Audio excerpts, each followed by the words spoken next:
Now then, everyone, and welcome to the Wedding Mavericks podcast, a podcast for wedding photographers and videographers who want to build successful and sustainable businesses. My name's Lindsay and I'm joined by Jules today, and on this episode we are discussing money and taxes.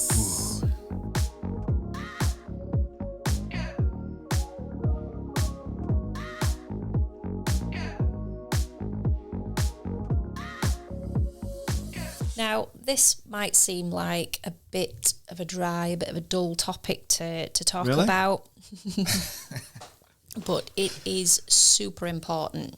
And so we hope you'll stick with us to the end, because we think there's some really, really key knowledge that we all need to actively be aware of, regardless of what stage you're at in running your wedding photography or videography business.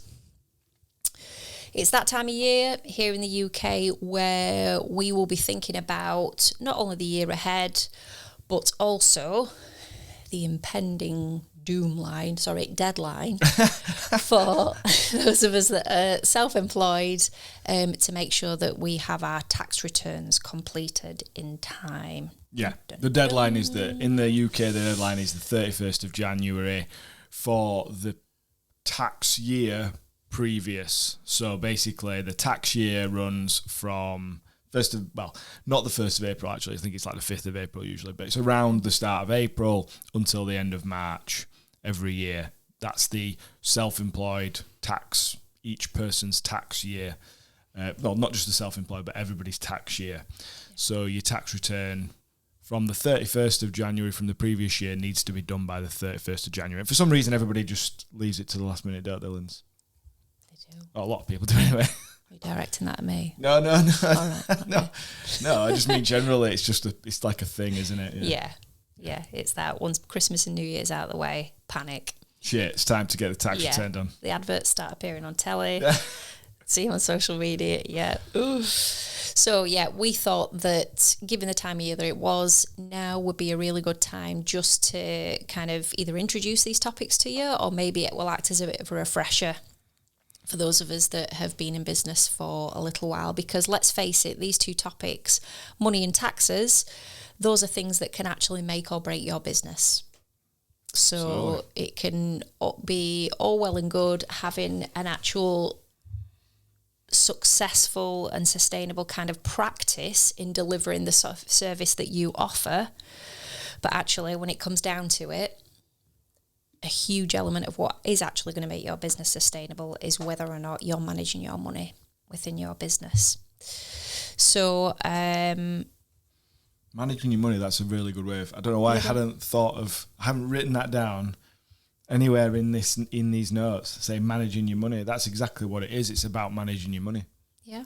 That's all you understanding your taxes are. It's an element of managing your money, as is profit and loss and expenses, and understanding what it is that you need to make, what you need to generate revenue wise in order to be able to service your business and whatever you need to live off, plus hopefully being able to make a bit extra for other things.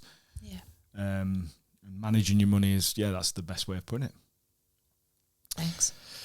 So, money might not be the reason we are passionate about photography or filmmaking or weddings and telling people stories, but it's probably the reason that you're involved with those things as a business and not as a hobby or just a side interest. There's plenty of people that have a job. They might be a solicitor, or they might be a nurse, or they might, working, doing some admin job. And for their hobby, they are into photography. Mm-hmm. There's plenty of people that do that. Or, when it comes to filmmaking, I think a lot of people, I went to university for photography and filmmaking quite recently. I was obviously about 20 years older than everybody else. And not one of those people had an ambition to become a wedding photographer or videographer.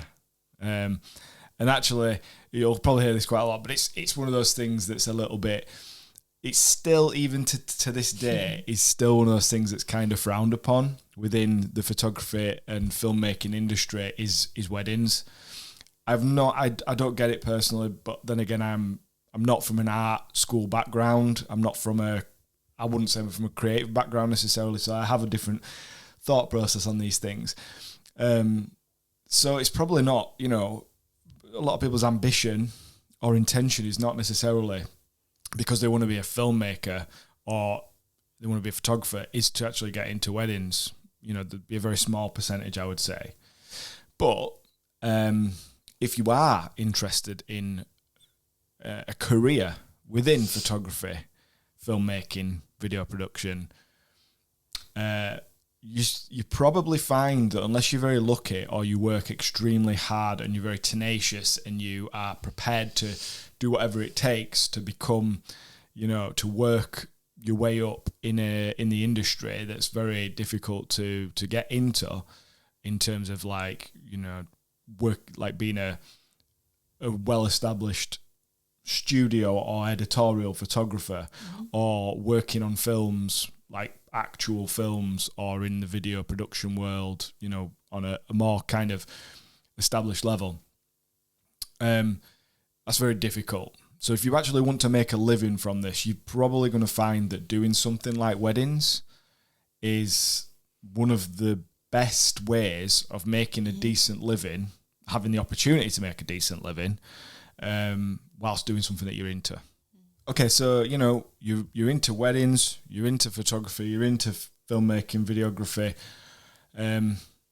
but it's got to be about the money too. So, ask yourself, if you don't think that the money side of it's that important, ask yourself, what would you do if you weren't being paid? Would you be doing this to the level that you're doing it if you weren't being paid?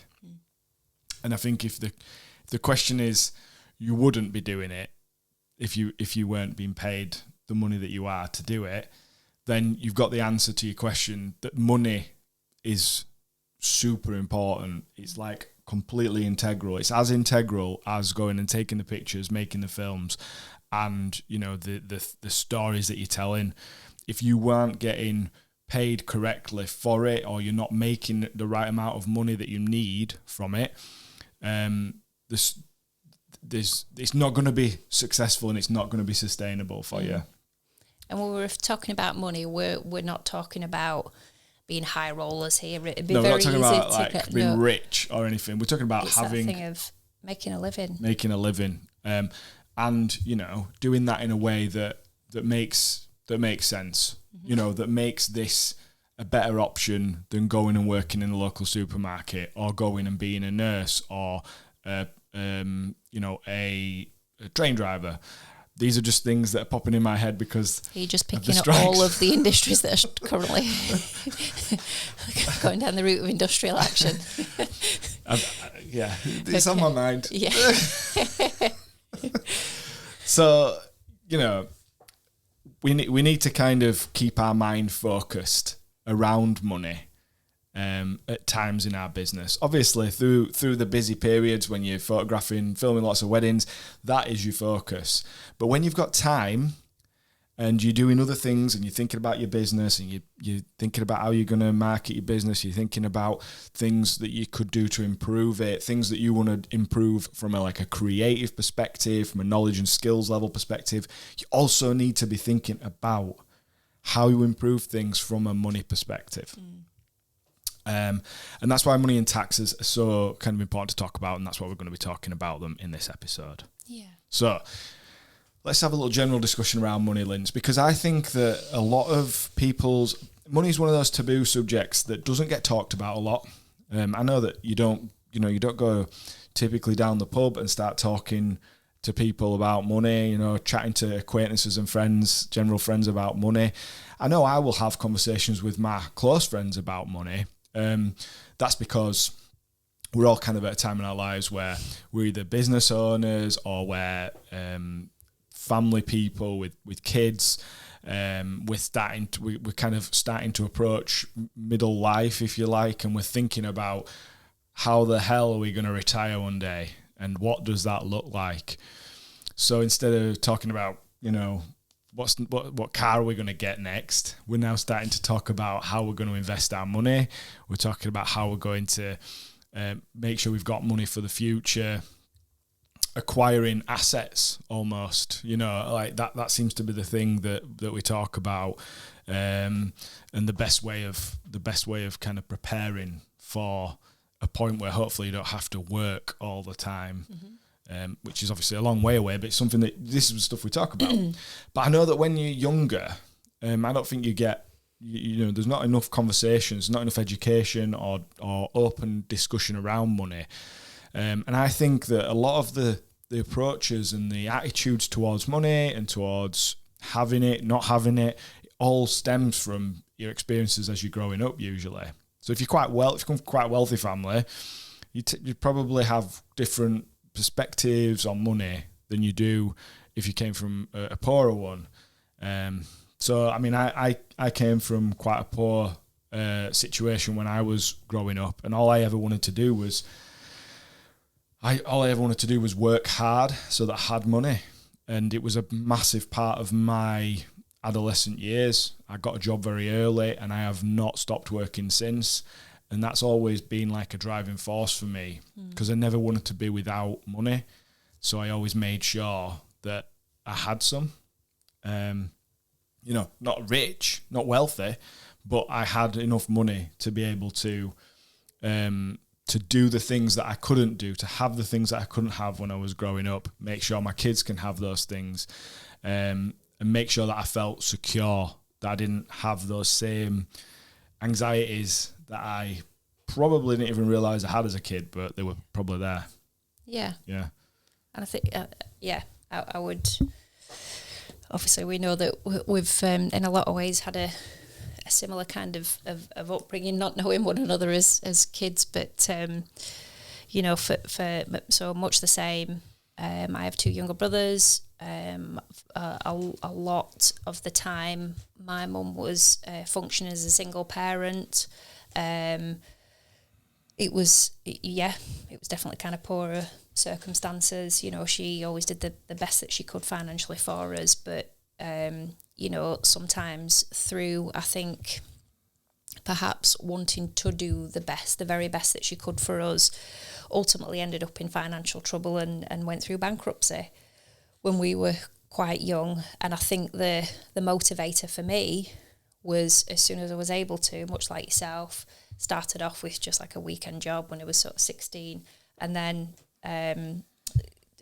when I finished college at 18, got a job, but then from a very young age was thinking, what can I do? Well, I was working in a bank, and just at that point I thought, this is a good monthly wage for me to kind of earn, but I'm going to be bored stiff if this is what I've got to do for the rest of my life. And that's not at all, any probably because I found it too difficult to get my head around, if I'm being honest. I was going to say, you working in a bank? Sat Mrs. Maths.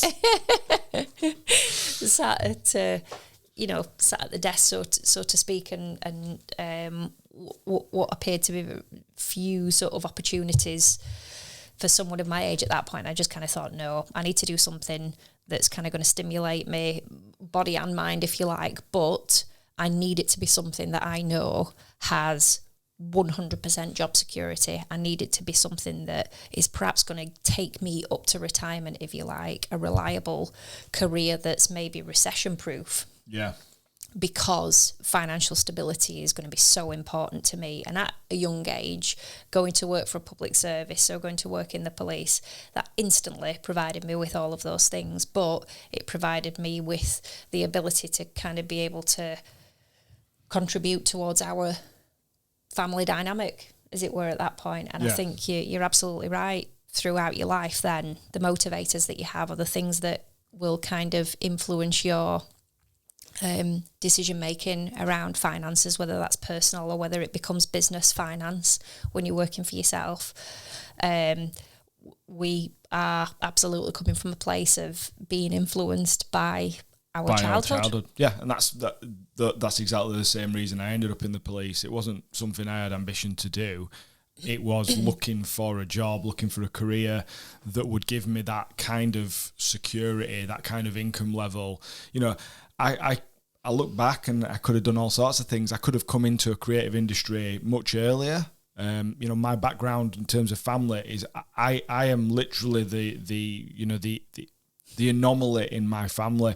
The rest of my family are all creatives. They're all doing artistic type jobs and careers. Some have been really successful in those things, and that's what they all kind of went to study, or they all went into work. And I went and joined the police, and it was very much an odd thing for my family to see me doing, even for my friends to see me doing, but it was all driven around that security. And when I look back, had I not been thinking like that about money and security and earning, I would have explored all sorts of things. But I also knew, because I had grown up with a father who was a musician, I knew how that was such a feast and famine sort of situation. And my dad and both my parents told me, they both influenced me. You don't get a job like that, because it doesn't lead to a sort of a happy, stable life. And so, that I was influenced by those things. And it's only later on in life when I'm looking for something other than that security, because I feel more confident in myself, feel more sort of happy about risk taking a little bit. Not everybody would be. Everyone thought we were both mad for leaving the police anyway. And to some extent, I can see why they would think that. But it wasn't until later in life that I felt comfortable about doing that, because I was searching for something outside of security and money. But money's still important, and money has been the driving factor for me in starting this business and making it successful. Like, that has been that's been the finish line for me. Not that there is a finish line, there isn't a finish line, but that has been what I've been working towards, is making sure it worked financially. Yes, I wanted to do something that brought me fulfillment and passion. I could be creative, but if it hadn't have been able to make the sort of money that it needed to make, and we were very clear, because we're supporting both ourselves, we're supporting our family, this is our family income, this is all we've got, it had to be able to sustain that. Otherwise, what's the point? Because the ambition was around lifestyle, wasn't it? The ultimate ambition was around quality of life and lifestyle, now that we had a family. But that, that could be pie in the sky, that could be the unachievable ambition if it's not supported by the financial, not supported by the finance at the core of it. So by being able, like you say, to have a sustainable business, that provides the kind of core for you to then be able to drive towards achieving that ambition. We know there's lots of other things that are involved in that, but that's key ultimately, because if you have family or caring responsibilities, for example, you don't. It's what I don't want to do is kind of make it sort of very singular in so much as, well, this can only ever apply to people that have got children or caring responsibilities. Absolutely not. Naturally, financial responsibilities. I was going to say, naturally, when you become an adult, you're of an age where everybody's going to need to pay some kind of, whether you live at home with your parents, you're going to have to pay some sort of board. If you live, if you rent somewhere, you've got to pay your rent. If you've got a mortgage, you've got to pay your mortgage. The bills, you've got to put food, everyone's got to eat. Hopefully you do more than just those functions. Hopefully you enjoy your life and you have experiences, you travel, or you do things that you find enjoyable. Whatever stage of your life you're at, you need money. That's what we're saying. I think that's it, isn't it? That's it. Those are the ambitions. That lifestyle is all about those experiences. It's all about what you are going to be able to kind of reward yourself with, enjoy about your life, challenge yourself with. But the way of the world is that we need money to be able to do that. And running a business is very different than working for someone else, particularly working for a public sector. So we both used to work in the police. We both used to have a very rigid salary. It came at the same point every month. You knew it was going to come. There wasn't any, it was very unlikely you were going to be made redundant, sacked, etc. So you had that security, but also it did kind of hold you back a little bit, because you could only ever earn more money by either working a lot more hours, which was not necessarily always within your, you couldn't always decide that. And do you want to work any more hours when you're already working plenty?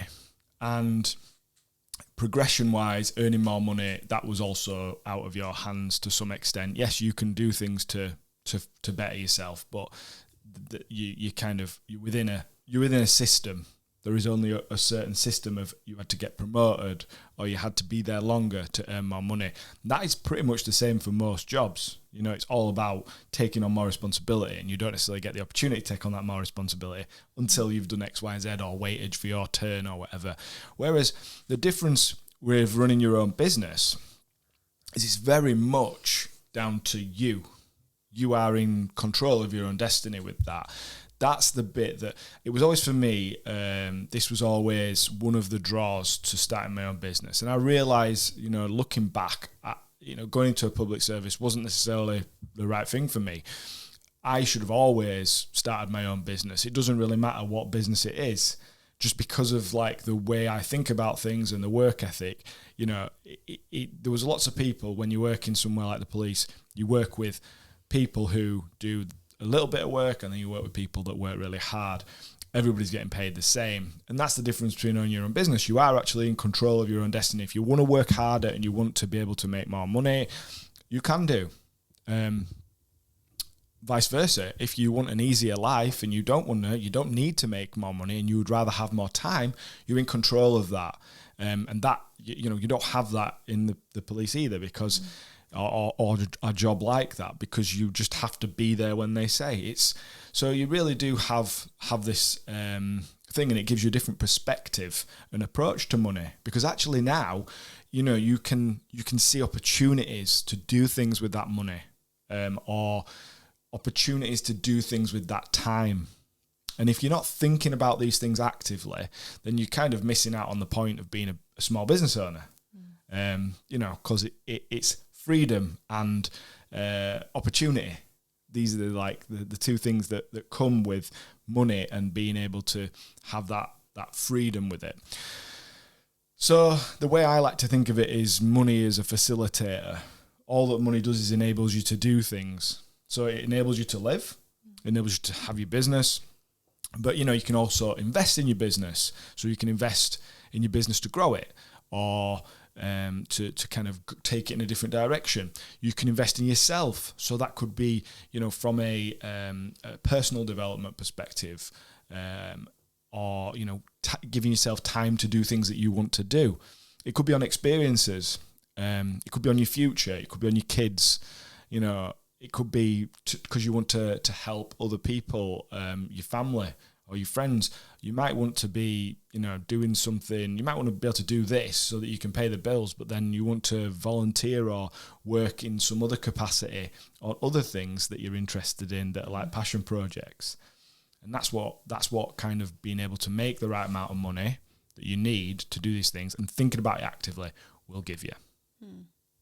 So good, nice little segue into the next part there, because you kind of talked about money as a facilitator for kind of business and personal reasons there. So let's just spend a couple of minutes just focusing on money, or the cash in your business for business purposes then, and the opportunities that could afford to you if you have cash in your business.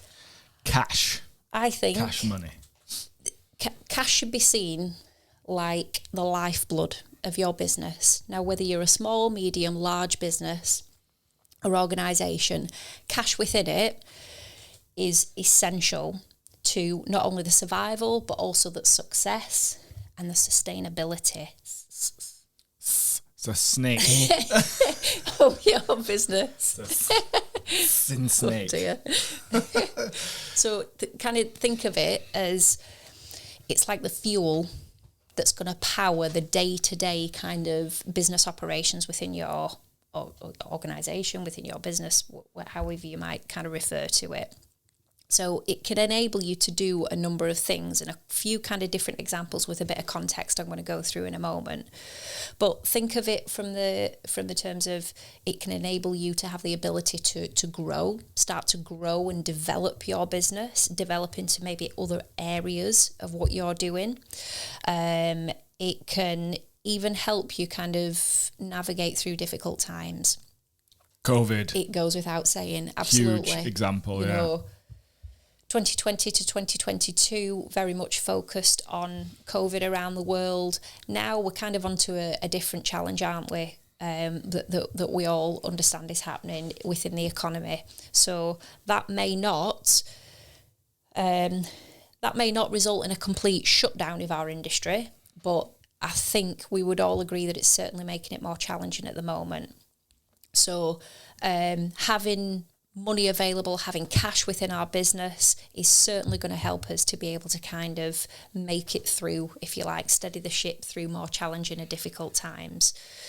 So it's only when I think that we understand the importance of having available cash or money within your business that you can really kind of appreciate how it's going to enable you to manage those difficult times more effectively and continue to kind of have your eye on the prize, so to speak, and be looking still at long term. Never lose sight of kind of whatever your long term goals or ambitions may be, just because we could be in a state of kind of going through challenging, difficult times, not really knowing what the next maybe 6 months, 12 months is going to bring in terms of the volume of, let's say, weddings that you might be booking in comparison to previous years.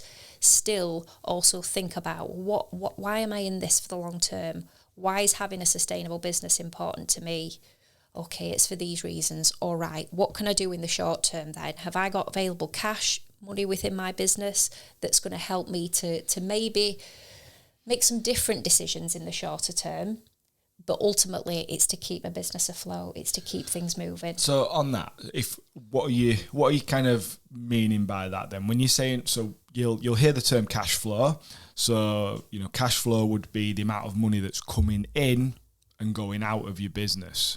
And when you're saying about making different decisions, are you meaning if you are basically waiting for the next check to clear? Not that we use checks anymore, waiting for the next backs transfer to come in from whatever job to be able to cover those outgoings. Mm-hmm. That feels a bit desperate, doesn't it? It does feel a bit desperate. So then that's, But if you've got cash reserves there, yeah, you're not having to think, right, I just need to take anything at any price just to get some work in because I feel like I'm on the knife edge here. Whereas if you've got cash reserves in your business, you can make different decisions. Yeah. So and if you're at that stage, then I would say you're not at a place where you've got the kind of knowledge and you've got the proof there that you have a healthy money situation within your business. You've got a healthy kind of level of money available in your business.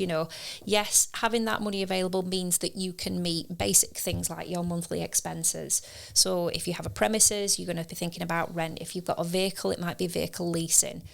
It could just come down to the essential costs of kind of running your business. So think of it in terms of your subscriptions, so music licensing, editing software, galleries, things like that. So you need money within your business to be able to cover some of those basics, monthly incomings, outgoings. That's the one. Think then, let's cross over to things that are a little bit more kind of long term then. So investing in the business activities that you currently run day to day, week to week, month to month, etc., and looking towards a path of growth. So if you know that this year, let's say it was your first or second year in business and you photographed or filmed at 20 weddings this year, you've managed that workload okay, you've made a decent amount of revenue for your first 12, 24 months within business, and you're thinking, okay, I've got a lot of experience from that as well. I want to take that to the next step and I want to grow this. My goal is to aim to be able to book 35 weddings next year.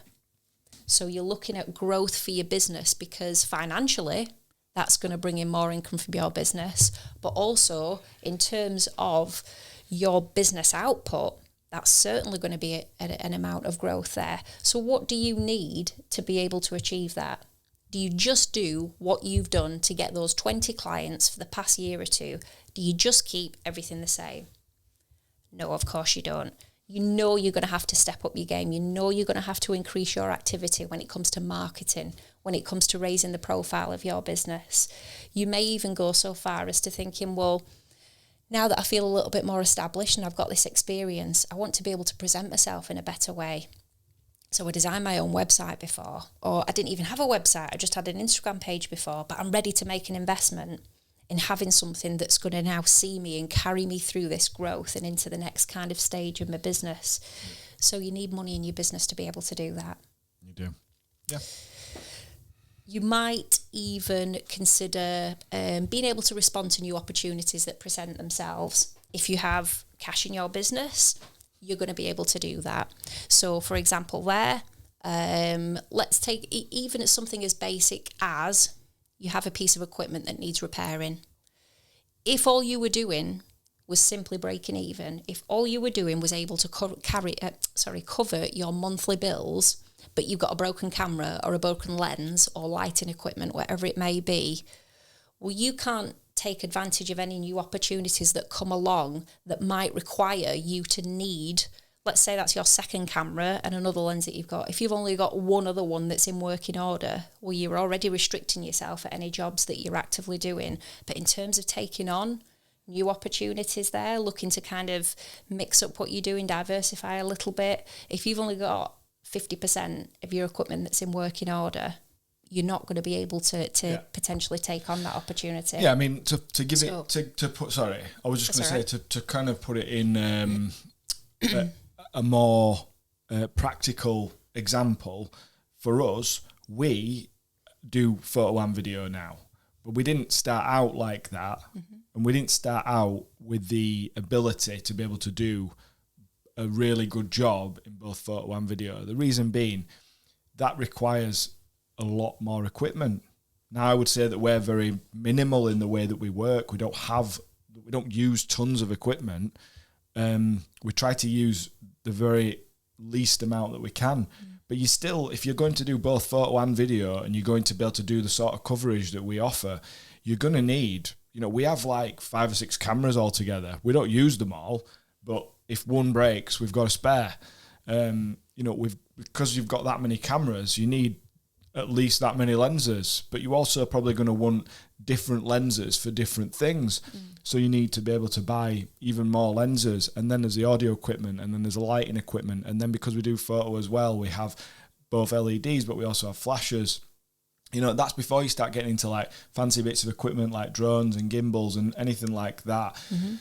Your editing machines, think about how, if you're doing, maybe you're just a photographer, but you want to get into doing video, believe me, your laptop or your computer is going to need to be a lot better for video editing than photo editing. If you want to use more up-to-date cameras with that, different file types, codecs, they're going to require more processing power.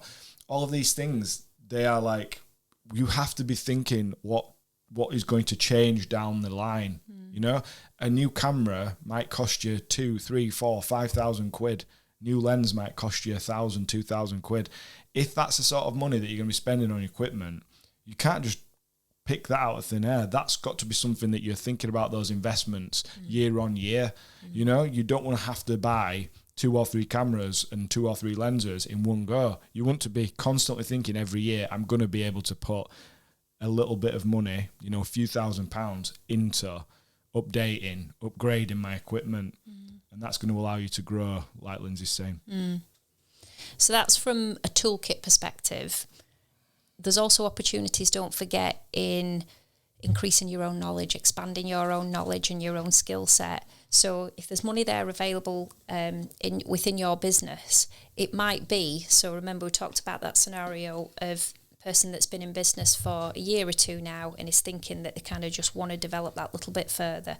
You could be talking about workshops, retreats, even now we're seeing for photography and videography, and it courses, things like that.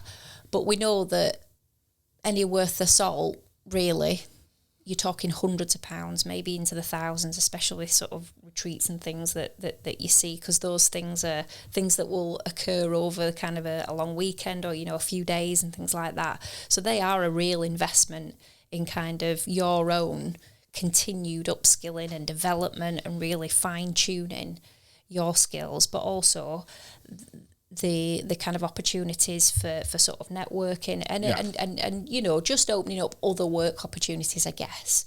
If it hadn't have been for the fact that you had the money there available to invest in that, X, Y, or Z may not have been able to happen. Absolutely. So there's all those sorts of things. And then just finally, for emergencies, for anything that's unforeseen that might crop up within your business. So let's go back 2 years then, almost 2 years ago, everything just ground to a halt, didn't it? We weren't able to work. Well, what if that's the case and you now have no income for your business, but you have all of these financial commitments? After so long, that money will run out. Yeah, and that's it. So, you need to know that you've got a bit of a buffer there. Yeah, just for your own peace of mind, so that you've got time to react. Because if you are living sort of on that very much, I've got a few £100 in my business bank account and that's it. What are you going to do if for whatever reason, what if a wedding cancels? What if you are, ill and you can't work for a bit and you've got to pay somebody else, an associate, to go and do your weddings for a few weeks? What's that going to do to your business? And if you don't have the buffer there to be able to deal with that, that's just constant. Well, it'd be constant stress from my perspective. Absolutely, yeah. That's where it was by saying as well, what if, you were ill all of a sudden and you couldn't work? That was where I was going to finish it. But I just thought of something that I didn't mention before, that also think about if you were looking at longer term investment for your business, or you were looking to kind of approach investors, just the bank, anything like that, they would actually want to have a look at evidence of the fact that your business has a healthy cash flow, but also how you're managing your money. Yeah. They will want to see evidence of that. And so again, that could really help. If that's where your ambition lies for your business and that's a path that you might be wanting to venture down, understand that will be a key piece of evidence, if you like, for any lenders. Absolutely. So, how you kind of approach money, how you manage money is going to be it's going to be a real big deal in terms of, how you will develop your business, and if you're just looking for enough money to pay the bills, to get by, we're not saying everybody has to be like, I'm going to, stash loads of cash in the bank ready for the rainy day, or for investing it in something. It's just about kind of being able to do things in a way that is less reactive. You're not always just thinking, am I going to have enough money for this? You're kind of looking down the line and you're predicting and you're projecting how things are going to go. And this is a great time of the year to do that, because you're a bit quieter. Plus you can see that in 6 months' time, in the middle of the summer, when it's probably busier, certainly in the UK, that's when it's going to be busier for most wedding photographers and videographers. You can see what money's going to be coming in then. And it helps you to understand what jobs to take on, how many jobs you need to take on, and helps you to plan for that. But it also leads nicely into the thing of what we started mentioning earlier on, which was taxes. And, taxes are inevitable. I've heard people say there's only two things like certain in life. One is change and two is taxes, or something like that. And doesn't really matter where in the world you live. There will be some kind of tax system where you have to pay money to the government to be a resident in that place. So it's not like a choice. People can try and not pay taxes, but eventually it'll catch up with you and you'll end up with a massive bill.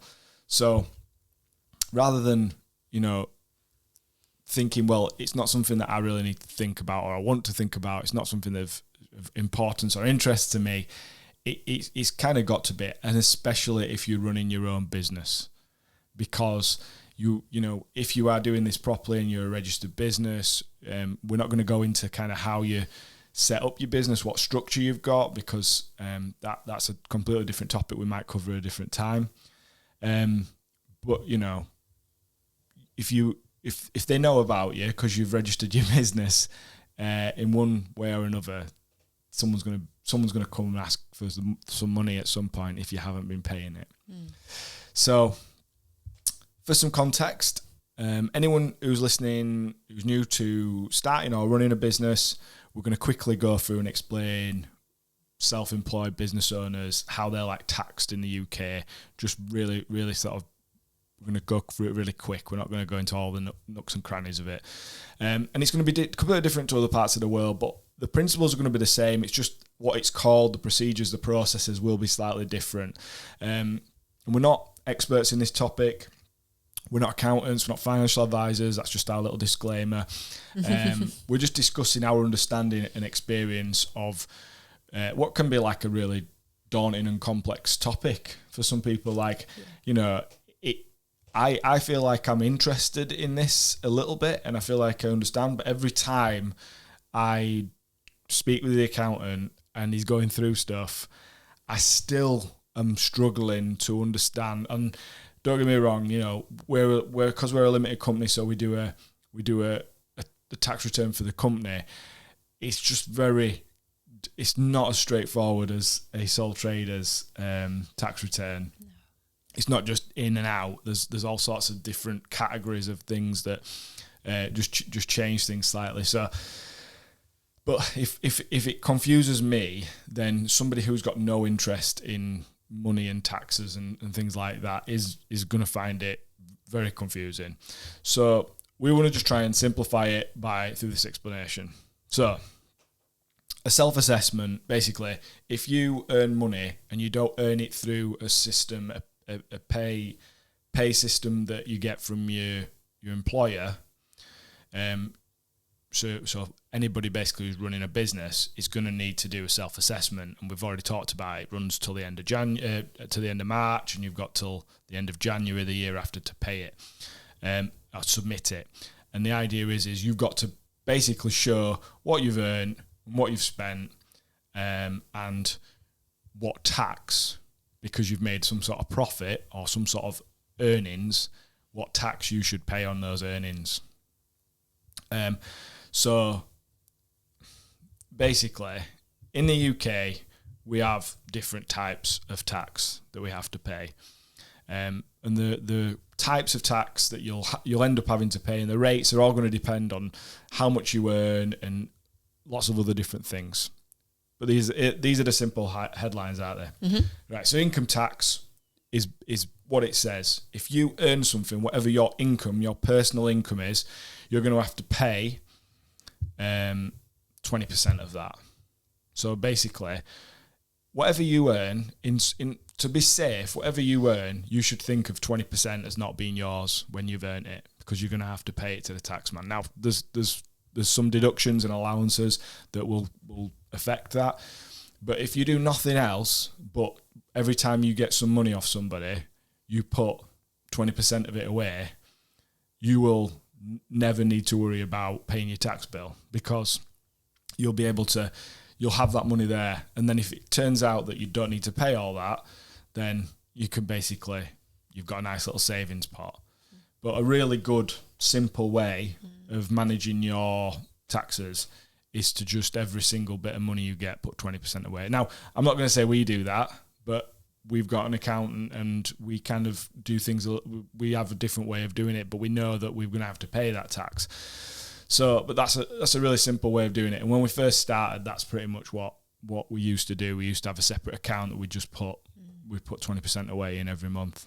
And I can't stress how important that will be as well. That if, you know, it may just be a small proportion of you, but from the moment you start to earn money from wedding photography or videography, and if you're a sole trader, and we'll come on to what that is, but if you're a person operating that business on your own, regardless of whether you still have a job, and so all of these deductions that Jules is going to talk about are taken care of by somebody else, by your employer, so you don't have to think about it.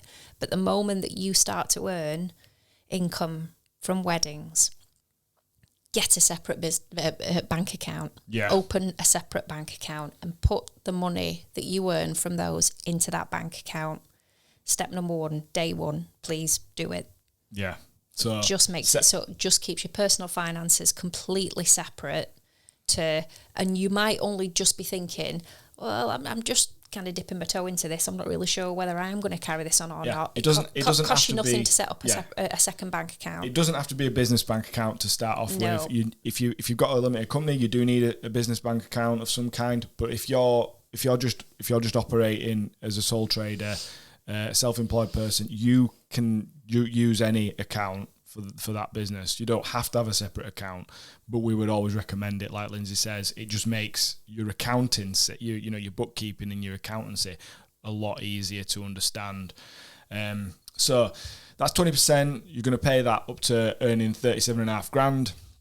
These are all like early 2023 figures. They change obviously depending on what happens, but you know that's as simple as it is. 20% of 37 up to 37.5 grand. If you put that away, you sorted.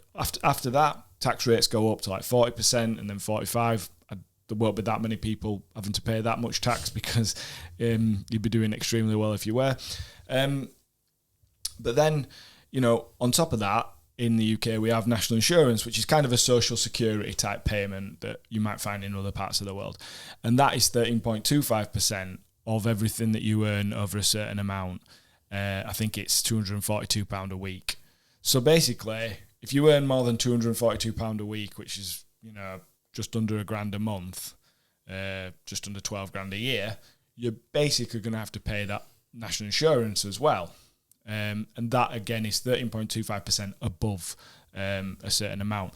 That goes towards things like, you know, your hospitals, your schools, all sorts of public services that are paid. So we basically get taxed twice. So if you add those two together, that's, you know, around 33% of your money is taxed on earnings.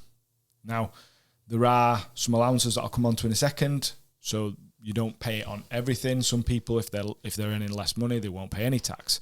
But there are also some other taxes that are just worth mentioning. So benefits in kind, if you happen to have a company and you put things like cars or other things that you can benefit from a personal perspective that the business is paying for, you might have to pay tax through that. That's a variable situation. It depends on the thing itself. So we can't really give you how much of that is, but you need to look into that because there are ways of being tax efficient and saving yourself some money by putting certain things through a business, through a company, if you have set up a company. But also it might cost you more in tax on the other end. So you really need to kind of understand that before you do it. And if you have got a company, there's also corporation tax, which is currently 19%. It's due to go up, but probably not for the size of business that we're talking about. But it's, you know, corporation tax in itself is more complicated, and that's why we're not going to go into it. But if you are in that situation, you will have an accountant that's sorting that out for you. And then there's dividend taxes, which is going to be, again, to do with if you've got a company, if you've got a business. So they're the main things that you're going to need to know about. And then there's your tax allowances. So everybody's got a personal tax allowance in the UK of £12,570, and they can basically, you can earn £12,570 of, you know, from whatever source it needs to come from, as in that you can have that money without paying any tax. And obviously with national insurance, you can have almost £12,000 without paying any national insurance. So if you're only earning around that amount, you'll probably never have to pay any tax. But it's going to be very difficult for most people to live off 12.5 grand a year, especially in the current financial situation, to be able to cover mortgages and bills and everything, just earning that. So you're probably going to have to pay some kind of tax at some point. But that's basically it. So if you think you can earn that without paying any tax, and everything over it is going to be, you're going to be paying the 20%, you're going to be paying the 13%. Obviously, it's going to be different depending on if you set up a business, a limited company, a corporation, because you will be paying things slightly different. Your accountant will set that up for you in a certain way. So most limited company directors will pay themselves a certain amount, which is under the threshold for having to pay anything out on national insurance and tax, and then they'll pay themselves the rest through dividend payments. But again, any dividend payments are going to come out of the company's profits, so you're going to have to pay corporation tax on those, and then you're going to have to pay dividend tax on whatever you pay yourself extra out of the company. I'm only explaining all this. Yeah, it's very confusing. It's very confusing. Yeah. And we're not going to go into the difference. We'll probably talk about the difference between like sole trader, limited company in a different podcast, because it's a huge topic and there's benefits and cons. But it's all going to be down to your personal circumstances and the way that you want to run your business.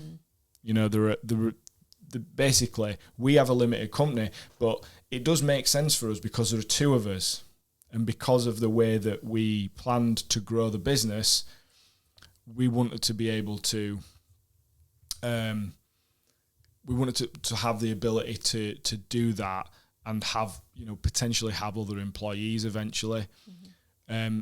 It won't be the right way for everybody, and most people are probably going to be sole traders. Were you going to say something? Sorry, just in respect of accountants, or at the very minimum software, if you, I know you're going to come on to talking about this, but my goodness, it's the best, it's the best. You're definitely regular.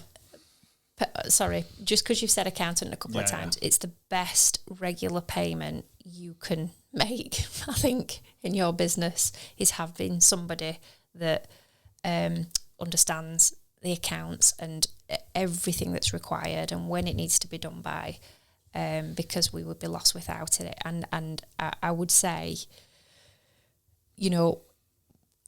perhaps only if you are a retired or former accountant or bookkeeper, or have got experience in that and are completely comfortable with the bookkeeping that's necessary, but also the changes that have been happening to different allowances and things like that happen all the time. Absolutely, goalposts are always changing. So unless you're completely comfortable with that, I think definitely, it's a no-brainer in some respects is to have the help of an accountant. Yeah. So then there was one other tax that we haven't talked about yet, and that was VAT in the UK, or value-added tax.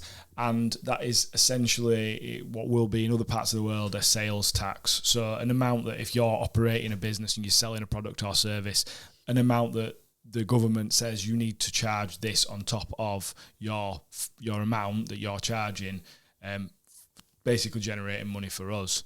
That's the most simple way I can put it. And in this country, I think it's 20% at the moment. It keeps changing because it changed through they dropped it through COVID, didn't they? But it's 20% at the moment. And essentially, if you're operating a business that earns over the VAT threshold, the sales tax threshold, if you like, which is currently 85,000, then you're going to have to pay that on everything that you're earning.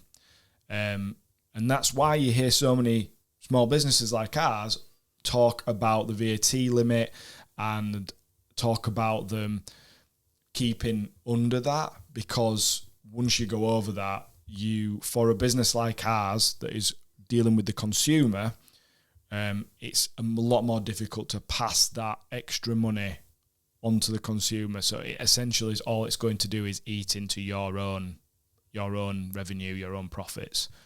And that's why my personal view is, and I know that this is a view of a lot of businesses like ours, that really is one of the key things that prevents the type of business that we are from growing, because everybody tries to, if they're doing well and they're near that threshold, they desperately try to stay under because it's just better than having to work a lot harder for not really any extra money.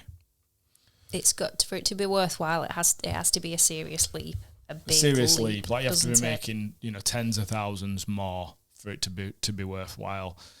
Again, something that if you are in that situation, if you do have a not even a company, if you're a sole trader and you're earning around that same, but if you are in that situation, it's definitely something that you should be discussing with your accountant, because it has other implications of having to report earnings and all sorts of things. So, yeah. So we'll quickly talk about writing off allowable expenses. So we've talked about earnings, we've talked about how much tax you're going to have to pay, and we've talked about the allowances for your own tax, your own personal tax. But then, your business spends money. So you spend money in your business to be able to do what you do. And all of that, whether it's buying a new piece of equipment or whether it's, spending something on a subscription or you stay at a hotel, travel expenses. There's so much stuff that you should be able to get tax relief on, as in that comes off the amount that you've earned before you have to pay tax. And again, this is why this is so important, because I think that a lot of people, if they're doing their own tax returns, they probably aren't making use of as many deductions as they could. And so they might end up losing out on that. Again, this is why it's really good to be thinking about this stuff in advance, because if you don't actually need the money that your business has made, because maybe you're like, well, I take out what I need every month to pay my bills and to live, but it's made more money this year. Well, rather than just pay tax on that, there might be ways in which you can invest that into some kind of pension. Or there might be something that you can do to invest that in your business, whether it's, things like going on that course that you really want to go on, or whether it's buying that piece of equipment that's going to be, help you improve your business. It's these things. They don't really need to be snap decisions. They can be things that are planned for if you're looking at the longer term. And the way that you're going to look at the longer term for me is by having an accountant and both having accountancy software and ways of tracking what's coming in and out and how that's affecting, the profit that you will make, the tax that you're going to pay. You could do that on a spreadsheet. You could do it with a piece of software. There are lots of different accountancy softwares, bookkeeping softwares out there. And your accountant, Lindsay's already alluded to this, but it is just, to me, if you are running a business, you need an accountant.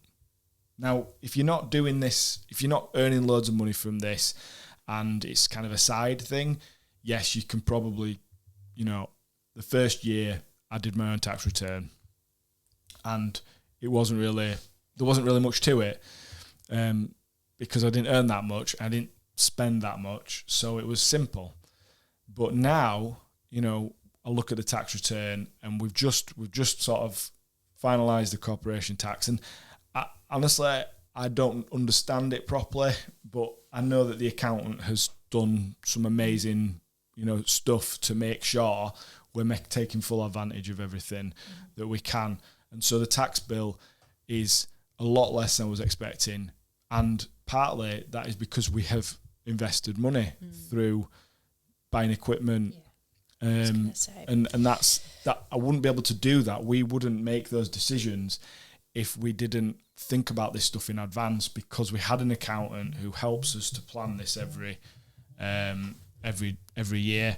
and the accountancy software helps us keep our books up to date and makes it a much easier process for the accountant to just be able to see everything within what we use is QuickBooks, and then he can just go, yeah, no problem, just send me your receipts, which you can also scan into the software, and he can just do your bookkeeping without having to sit down with him and go through everything tooth to nail, because it's all recorded and linked up to our business bank account. It's just such a smooth process. And yes, it costs us money. There's an investment that we have to pay for that software every month, and we obviously have to pay for the accountant's services. But I do genuinely believe that the money it saves us in terms of our understanding of doing those tax returns, of having not to spend as much time manually trying to put all these books and keep a track on all these books together, is huge. So I think what I'm getting at is, if you've been running your business a while and you've been thinking, well, I've not wanted to pay for an accountant, it's just something else I'm going to spend my money on, and I don't want to keep spending money on stuff. You know, it's my money, I've earned it. I don't need an accountant.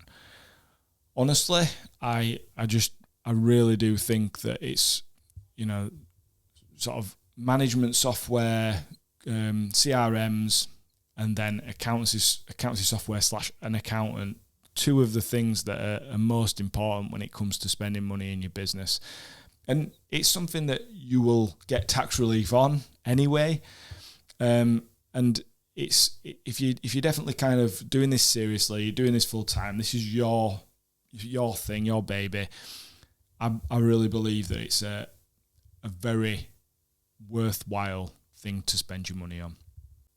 Right, so, you know, I know it's not been the most exciting of topics, talking about stuff that's not really to do with a photography or videography business specifically, but I think it's like really key to talk about. I don't hear it talked about on many other podcasts, and I think the main thing is not to stress about this. It's important and it's integral part of running your wedding photography or videography business. You know, we're talking about it today because it's that end of January deadline. Wherever you are in the world, listen to this, you know, your deadlines might be different, but I bet it's the same scenario that a lot of people leave it to the last minute. So don't leave it to the last minute. Look at ways that you can keep up with your bookkeeping, and have enough understanding of the financial workings of your business, or use an accountant so that you can remove all this stress. And that way you're going to be planning financially. So at this time of the year, when it's quieter, be looking to plan financially through the year and beyond, so that you can run that sustainable business.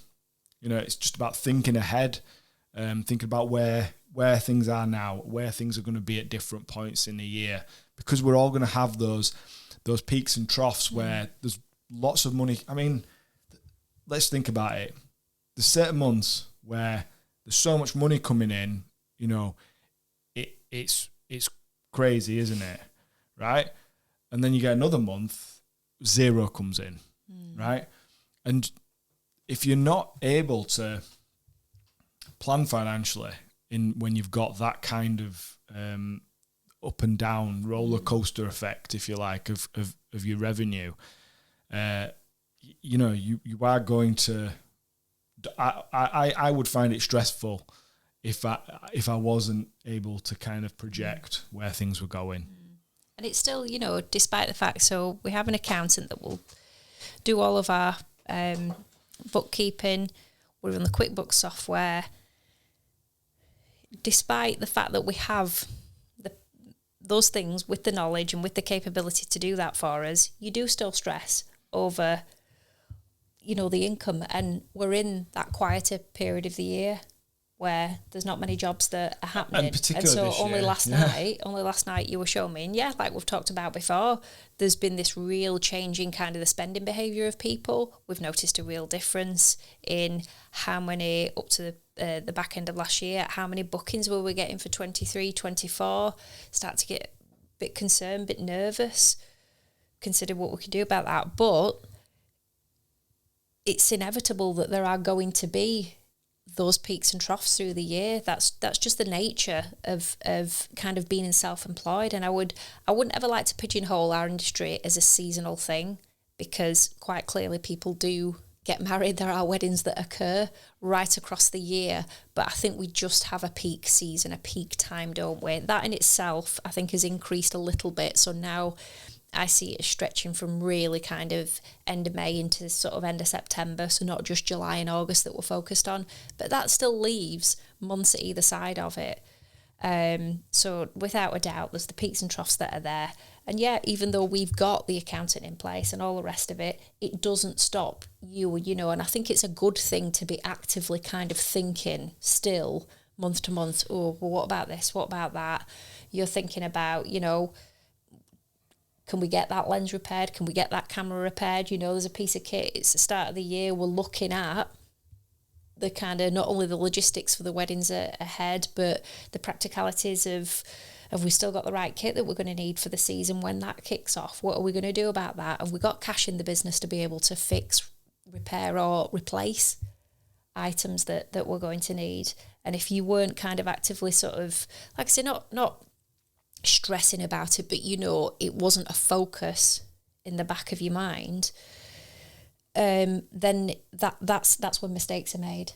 And that's when, whether it's through just burying your head in the sand and not wanting to think about this stuff, whether it's because you just don't have the knowledge, you just don't understand it, or whether it's complacency. And it's not something to be scared of. No. Because if you do just go and hire an accountant to do this, it's, they can explain certain things to you if you're not sure, but also they're going to take care of most of it for you. They'll just say, I just need you to do X, Y, and Z. That's it. And then it's a part of your business. We talk about sometimes outsourcing, ways that you can gain efficiency by not having to do every single little thing yourself. Well, this is one of those things that an accountant can really help you with. And when it comes to the money, looking ahead and knowing this stuff, it just helps you to kind of make sure that you're on target for things. It makes it possible for you to achieve your goals, whether it's not just financially, but for other things as well. You can make different decisions if you are. So we talked about goals in the last podcast. So if you know what you want to achieve over the next 12 months, it helps you to know that you can do that, and you don't have to make reactionary decisions. We might be looking at, honestly, the next few months are very quiet, like super quiet. The quietest it's been since year one, right? And we could be absolutely bricking it. But fortunately, because we know the finances, we can see what money we'll have coming in over the next few months, next sort of year. And we know what money we've got in the bank, we know we'll be okay. So we're not going to make any crazy decisions where we just start dropping our prices to like rock bottom to try and compete with people that are undercharging, or we don't, start booking up the whole year with jobs that we don't really want to take, but we feel desperate. So we hope this has been helpful for you. It's giving you something to think about in terms of hiring an accountant if you haven't got one, making sure that if you are one of those people that's left the tax return to the last minute, that maybe this is the last year you're going to do that, because starting this year you're going to do it differently. I know that if you do hire an accountant, they'll really appreciate it if you don't leave your tax return until January.